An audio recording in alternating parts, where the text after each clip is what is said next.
Thanks for joining us on The Open on BNN Bloomberg. I'm John Ehrlichman. Bank of Canada Governor Stephen Poloz is ringing the alarm on household debt in this country. He says 8% of indebted households owe 350% or more of their gross income. And for perspective on what this all means for the Canadian economy, we're joined now by David Rosenberg, chief economist and strategist with Gluskin Sheff Associates. David, nice to see you. Thank you. Put these numbers in context.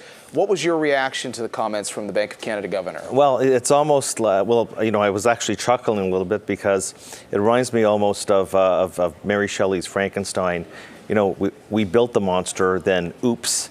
And so what's interesting is that, Stephen Poloz is lamenting the $2.1 trillion debt load that households carry. And yet half that debt was created just since the peak of the last credit bubble just over a decade ago. So the bottom line is that if you're going to cut interest rates to the bone, and then even as the economy is recovering, be so slow to raise interest rates and leave them, as microscopic as they were, you're going to entice people to take on credit. You can't have it both ways. And so right now, look, we're dealing with a whole range of vulnerabilities between NAFTA, between diverging tax policies with the United States, an incoherent energy policy where we can't ship our oil out, and now layered on top of that is this excessive debt burden, which Stephen Poloz correctly said, well, we're not the only ones in the world that have this situation. And he cites, Norway and Sweden. Well, those countries have negative interest rates. The bottom line is that if you're going to incentivize and entice people to take on debt by having the cost of debt be as low as it is, you're going to end up with the debt bubble that we have in our hands right now. So you call it a debt bubble. Would you also say, based on your Frankenstein reference, that our central bank created this debt monster? I think as a combination, it wasn't just the bank. I would say in quotes, Ottawa, because it wasn't just about the Bank of Canada, but it was also about, CMHC and housing policy. The bottom line is that, everybody panicked in 2008 and in 2009, quite rightly. Global deflation scare, credit markets seized up. There was a big concern that housing here was going to implode. I mean, there was a period here, even in Toronto, there was no bid to the market for a period of a couple of months. I think the big mistake, and it was a mistake the Fed made in 2003 and 2004 in 05, is being so slow to normalize interest rates. So the bottom line is that we still have central bankers like Stephen Poloz still talking about the risks and the carnage from what happened 10 years ago. Well, 10 years ago was really deep into the history books. We don't have, what I'm saying is that we do not have a policy rate right now that is calibrated to an economy that's close to full employment. I would agree that we might not be at full employment. Close to full employment, 2% inflation is exactly the sort of economic backdrop we had in 2006, getting towards the more mature phase of the cycle. Well, the overnight rate wasn't sitting at 1.25% back then. It was sitting around 4%. And by the way, for structural reasons, and for the reasons Stephen Poloz has suggested many times, there's structural reasons why we're not going back to 4% or even 3%. But to suggest that 1.25% is recalibrating towards a nearly fully employed economy with 2% inflation creates the sort of debt excesses that we have in our hands right now. In one of your recent appearances on this network, you referenced back to Mark Carney, who many years ago, in fact, you go back to 2009, was talking about Canadians needing to be responsible when it comes to debt. And here we are 8-9 years later talking about a wake-up call from the current Bank of Canada governor. Is issuing a wake-up call policy? Well, it's, you can call it moral suasion if you want. I wouldn't exactly call it policy. As you mentioned, it could be viewed as a warning shot.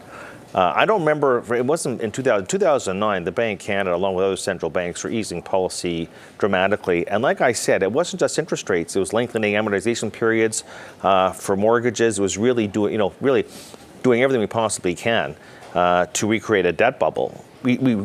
Same thing happened in the States, happened globally, recreate the debt bubble as an antidote to the risk of having a broad-based deflationary and depressionary situation. But this is where we're at today. The problem for the Bank of Canada is this. What do they really control?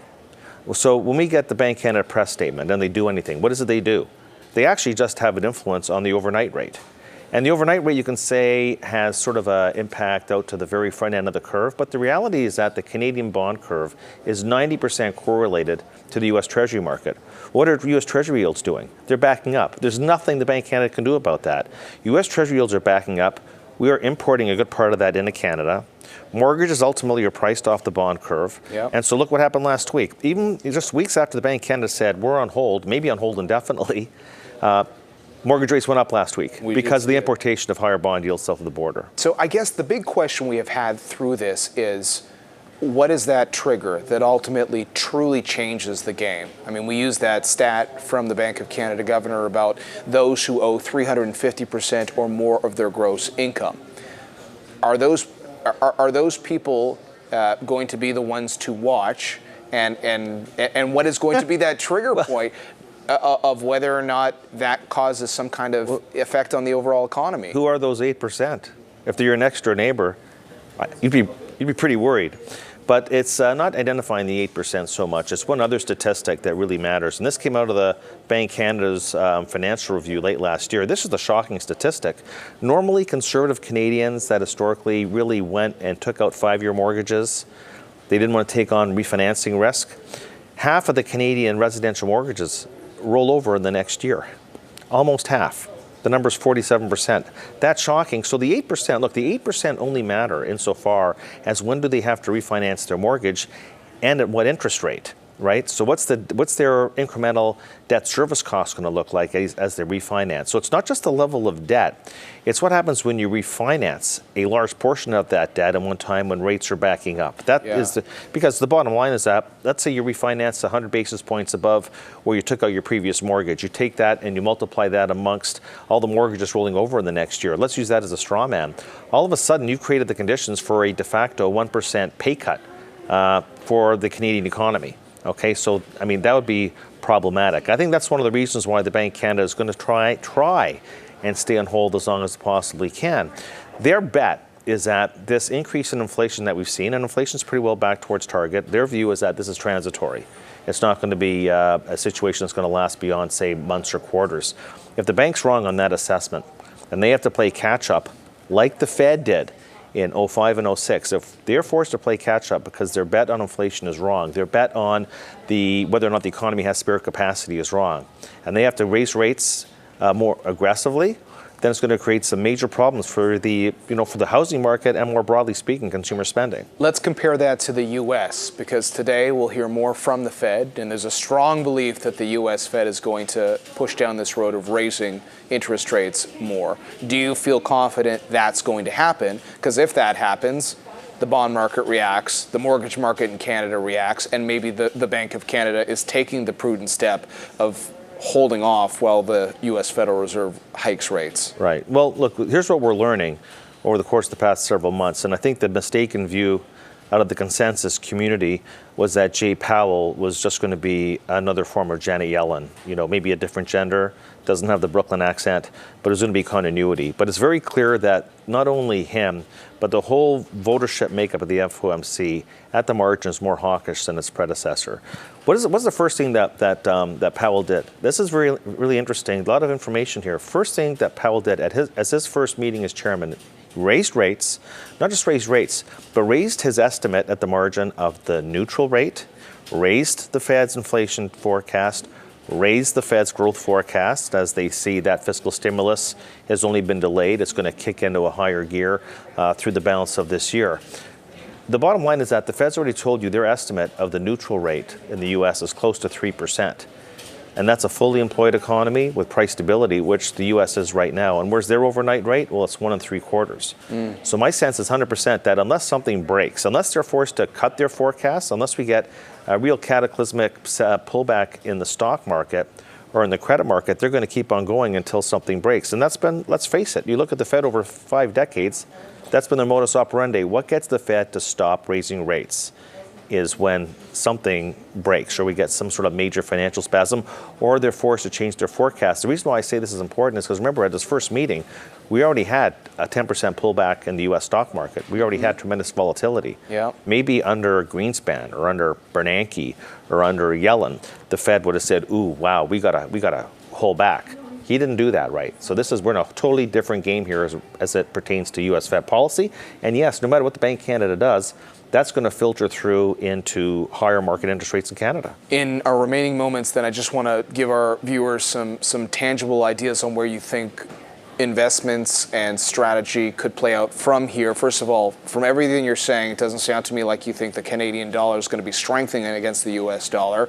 And number two, it doesn't sound like all that an enthusiastic recommendation for buying Canadian stocks. It's very, well, no, I wouldn't say that at all. In fact, that's what's interesting is that the Canadian stock market has a very low correlation with the Canadian economy. Okay, so I would say that what you want to do is protect yourself against rising inflationary pressures. Energy stocks do that for you. Great hedge against geopolitical risks, great hedge against inflation, and great hedge actually against trade barriers because of security of supply.